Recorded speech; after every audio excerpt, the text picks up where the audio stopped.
Et voilà, aujourd'hui on est le 11 octobre, c'est le premier jour d'ouverture des frontières du Japon. Donc les touristes peuvent revenir visiter le pays, il n'y a plus besoin de tests PCR, il faut avoir les 3 vaccins par contre, ça c'est normal, mais il n'y a plus besoin de tests PCR avant de partir.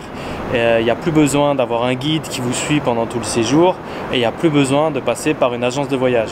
Donc on peut dire que le tourisme va reprendre dorénavant à peu près normalement.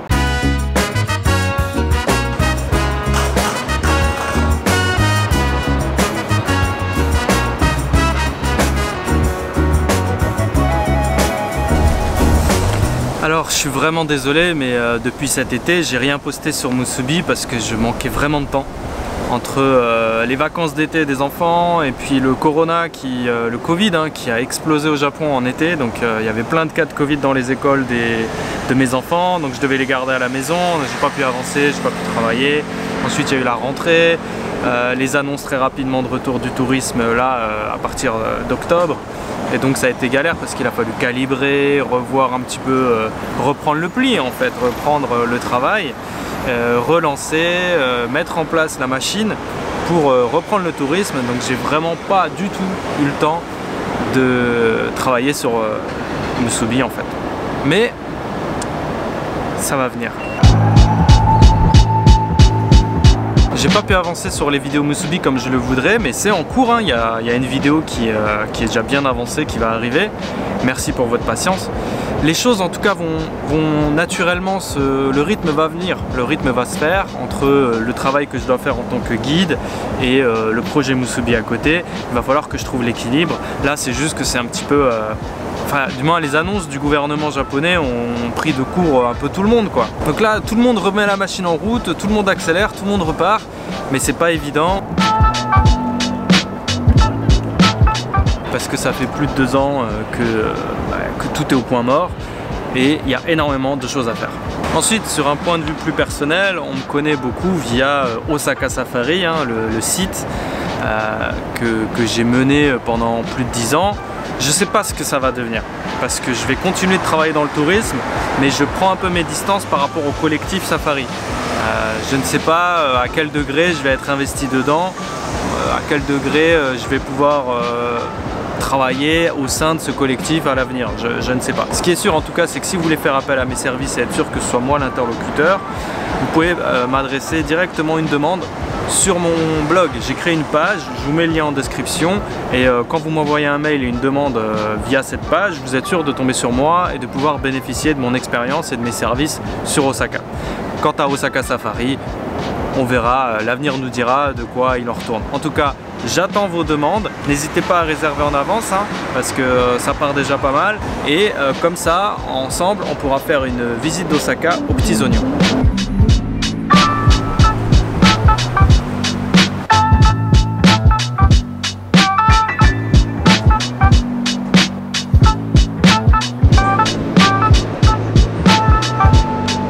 Au-delà de l'aspect sanitaire, je ne vais pas juger si c'est une bonne chose ou pas d'ouvrir les frontières au Japon aujourd'hui.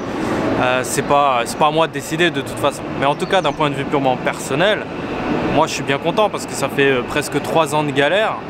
Et il est temps que les choses évoluent un petit peu de mon côté, d'un point de vue personnel, professionnel. Donc moi, je suis plutôt très content de voir ces frontières s'ouvrir enfin. Et surtout je me dis que j'ai quand même assez galéré parce que ça fait plus de 10 ans que je travaille dans le tourisme et depuis le début il y a eu quand même pas mal d'années où c'était un peu la merde. Je vais vous montrer.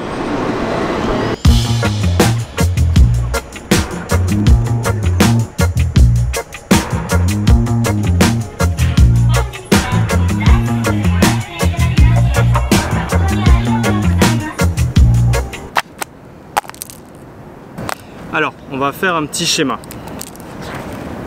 Si j'indique que 2009, c'est la date à laquelle j'ai commencé à travailler dans le tourisme. J'ai commencé un petit peu avant, en 2008, mais les choses sont devenues vraiment concrètes en 2009. En 2009, bon, les choses se passent plutôt bien. C'est le départ, donc ça cartonne pas des masses, mais il n'y a pas de problème.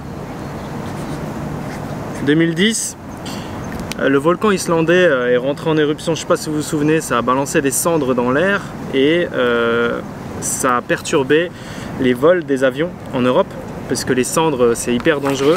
Attention, il y a du vent. Les cendres c'est hyper dangereux, donc il y a eu des premières perturbations. C'était pas non plus le gros problème, c'était pas non plus énorme comme problème, mais il y avait quand même des problèmes. Donc je mets quand même une croix parce que c'est un petit apéritif des soucis qu'il peut y avoir dans le tourisme quand on gère. À cette époque-là, moi j'étais pas guide, enfin je faisais le guide aussi, mais j'étais aussi créateur de voyages sur mesure au Japon. Donc je m'occupais des annulations des hôtels, des vols et de tous les problèmes qu'il peut y avoir quand on est créateur de voyages. 2011, bon ben je vous le présente pas, hein. 2011 c'est le tsunami et l'accident nucléaire de Fukushima. Donc là, non, pas possible. Ça a été probablement une des pires années de ma vie. 2012, tourisme reprend, mais c'est vraiment pas terrible, hein. Franchement. 2013, ça repart. Ah, c'est bien. En gros, 2014, 2015, 2016, 2017, 2018 et 2019. Tout ça, ok. Franchement, nickel. Superbe année. De plus en plus de monde qui veulent faire guide et qui veulent travailler dans le tourisme. Ça cartonne. Super. Arrive 2020 et la pandémie. Et là, c'est pareil. Problème. 2021, pareil. 2022, même si ça repart, bah c'est pas génial quoi. Hein, le bilan il est quand même ça va, quand ça tourne, mais il y a quand même plein de problèmes. Et puis surtout maintenant la question, qu'est-ce qui va se passer? C'est quoi là le prochain problème qu'on va avoir? Hein? C'est quoi? Séisme? Une guerre? Je sais pas, une autre pandémie? J'espère pas, hein. Mais enfin, ça n'a pas été une partie de plaisir quand même depuis un peu plus de 10 ans maintenant. Il fait chaud. Il fait super chaud. On est en octobre. Crève de chaud.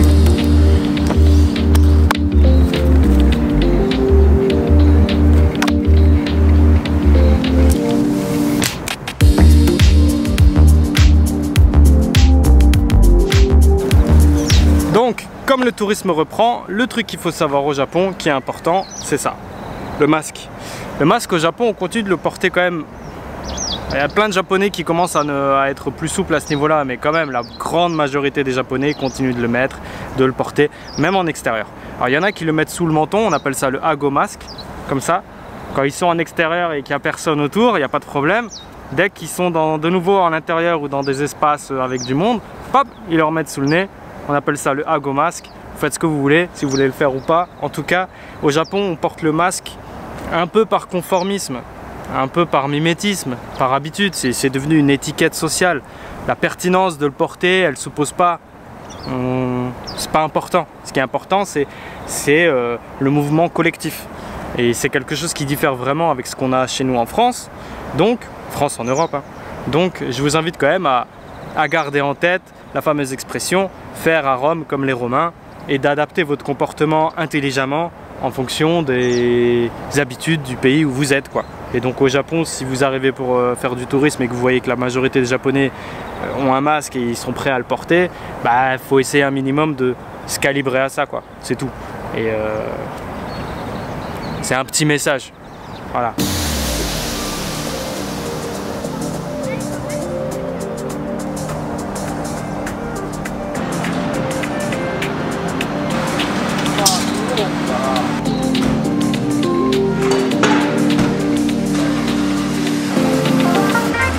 Voilà pour cette vidéo un petit peu vlog hein, qui lance la deuxième année de Musubi.